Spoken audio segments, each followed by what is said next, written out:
5º Festival UFC de Cultura leva o tema Pão, Modernismo e outras revoluções na arte brasileira. O evento se inspira na Padaria Espiritual, movimento literário cearense que completa 120 anos, e também na Semana de Arte Moderna de 1922. O 5º Festival UFC de Cultura acontece de 15 a 19 de outubro e já está consolidado como um dos maiores eventos do Ceará. O evento inclui seminários, oficinas, exposições e apresentações artísticas. Baseado no tema deste ano, são discutidas diferentes formas de fazer arte e a prova de que ainda permanece vivo o desejo de mudança.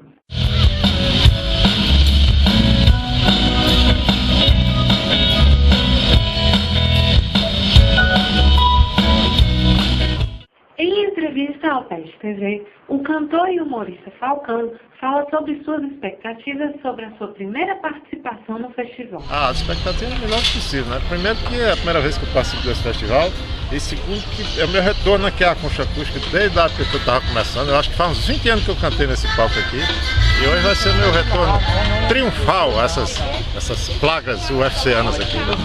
Além disso, o humorista ressalta o pioneirismo da UFC nas movimentações artísticas e culturais da cidade. Tudo que se inicia dentro da universidade, todo esse movimento artístico que a UFC sempre liderou, sempre fez, é muito legal para a cidade toda, porque une o mundo universitário é a cidade e vice-versa. Traz a cidade para dentro da UFC e leva o UFC para fora do campo. Isso é muito legal, isso é muito bom, muito positivo, artisticamente, politicamente e culturalmente para a cidade.